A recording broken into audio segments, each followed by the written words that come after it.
এই জালসাটা করেছেন শুধু উন্নতির জন্যে না মানুষ হেদায়েত পাবে সেই জন্যেও? দুটাই, তাই না?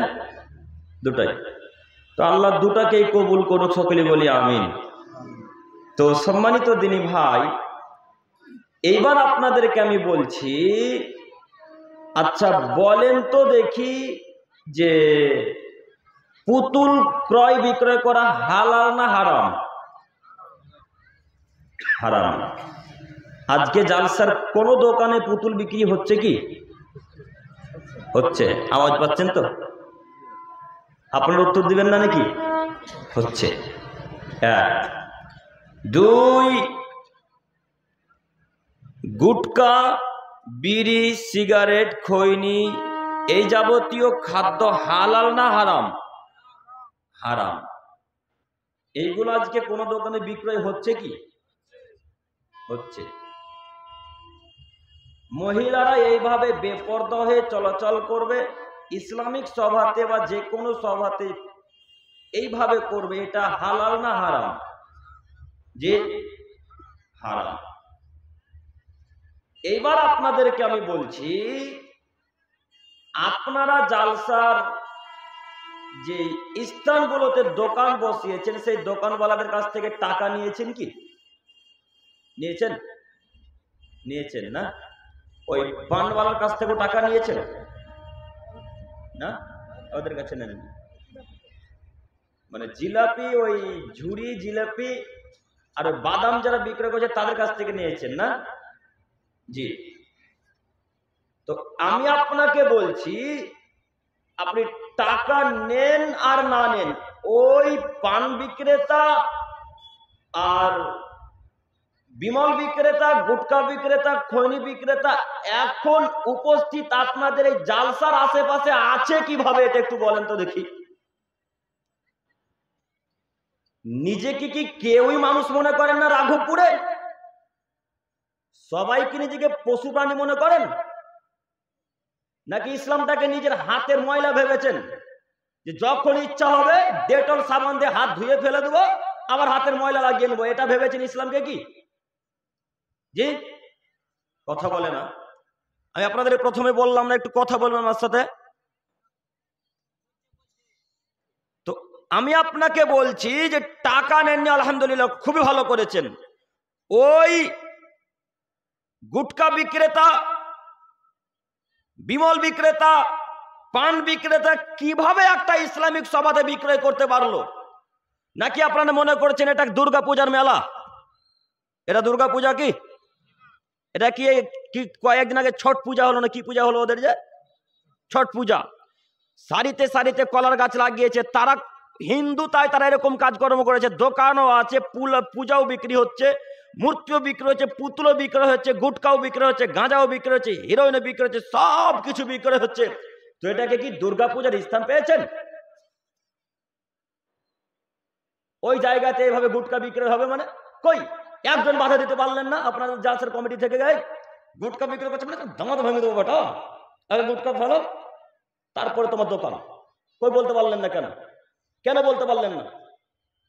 আমি আপনাকে বারবার বলি, জালসার স্থানে ঝুড়ি জিলাপি তো দোকান বসবে না, বসবে নাই, ওই পান গুটকার দোকান কিভাবে বসতে পারে? গুটকা দোকান, পানের দোকান কিভাবে বসতে পারে? এটা কিভাবে যায় হতে পারে?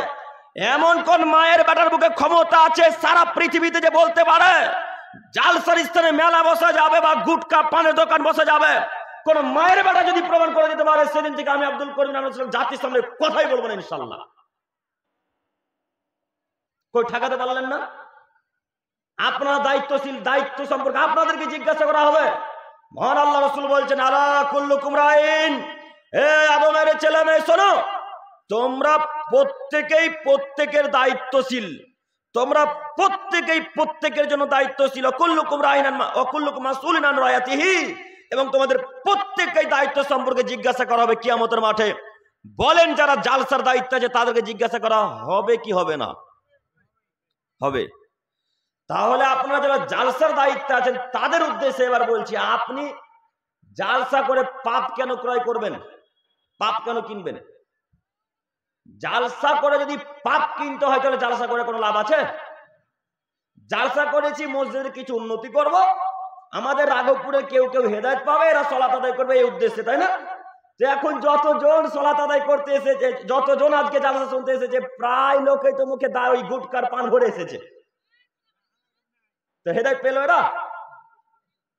কথা বলে না।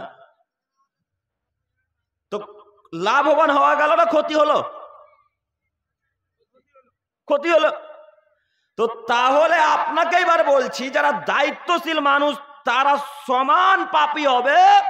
যত লোক খাবে বিড়ি গুল গুটকা গাঁজা, এরা যত পাপ করবে আজকে জালসার স্থানে, যারা দায়িত্বে আছে তারা একাই তত পাপ করবে। সবাই কথা ভুল হচ্ছে? আপনার কথা বুঝতে পারেননি না? কথা বুঝতে পারেন? বুখারী মুসলিমের হাদিস দেবো, দেখাচ্ছি। আবু হুরায়রা রাদিয়াল্লাহু তাআলা আনহু থেকে বর্ণিত, তিনি বলেন রাসূল সাল্লাল্লাহু আলাইহি ওয়াসাল্লাম বলেছেন, মান দাআ ইলা হুদান, হে আদমের ছেলে মেয়ে, তোমাদের মধ্যে যদি কোনো মানুষকে হেদায়েতের পথে দাওয়াত দেয়, কোন মানুষ যদি সৎ কাজের আদেশ করে, তাহলে ওর জন্য সেই পরিমাণ নেকি রয়েছে যা তার অনুসারীদের জন্য রয়েছে। একটু আজকে আমি আব্দুল করিম আমিনুল ইসলাম এইখানে বক্তব্য রাখছি, বা সভাপতি সাহেব বক্তব্য রেখেছেন। সভাপতি সাহেবের বক্তব্যে দেওয়ার কারণে যদি আজকে 10 জন মানুষ হেদায়েত পায়, আর এই 10টা লোক যদি সালাত আদায় করে বিড়ি গুটকা ছেড়ে দেয়, এই লোকগুলা যতদিন পৃথিবীর বুকে বেঁচে থাকবে ততদিন পর্যন্ত এই নেকি কার আমলনামায় পৌঁছাবে?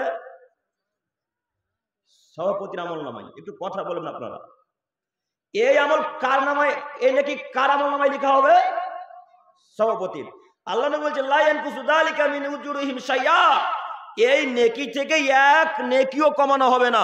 এই যে 10 জন মানুষ আজকে হেদায়েত পেয়েছে, এদের নেকি ওই একটাও কমা হবে না, এবং সভাপতি সাহেবকে নেকি এক নেকিও কম দেওয়া হবে না। পরের অংশে আল্লাহ নবী বলছেন, ওমান দাআ ইলা দালালা, যদি কোনো মানুষকে পথভ্রষ্টার পথে দাওয়াত দেয়, যদি কোনো মানুষকে নোংরা পথে দাওয়াত দেয় এবং সহযোগিতা করে, তাহলে তার জন্য সেই পরিমাণ পাপ রয়েছে যা তার অনুসারীদের জন্য রয়েছে। হাদিস বুখারী মুসলিম। বলেন এই হাদিসকে এখন কি দিয়ে ঠকাবেন? আল্লাহ নবী বলছেন আজ থেকে 1400 বছর পূর্বে, আদমের ছেলে মেয়ে, তোমাদের মধ্যে যদি কোনো মানুষ খারাপ কাজের আদেশ করে বা খারাপ কাজে সহযোগিতা করে, তাহলে তাদের জন্য সেই পরিমাণ পাপ যা তার অনুসারীদের জন্য পাপ।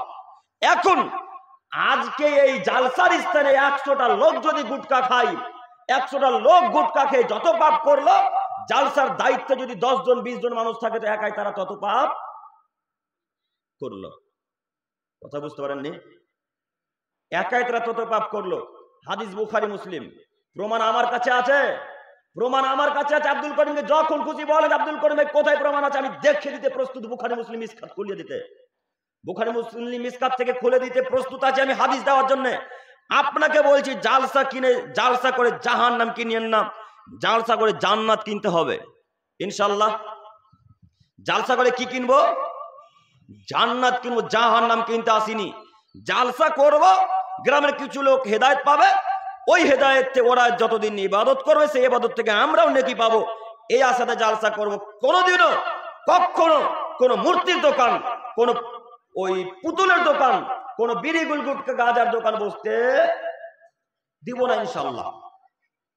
আজকে এখান থেকে তওবা করে উঠতে পারবেন, সামনে বছর থেকে আর বসতে দিবেন ইনশাআল্লাহ? দিবেন ইনশাআল্লাহ? হ্যাঁ খাবে, আশাবাদী এর পরের বছর থেকে আর এই দোকান পাশা আর বসবে না ইনশাআল্লাহ।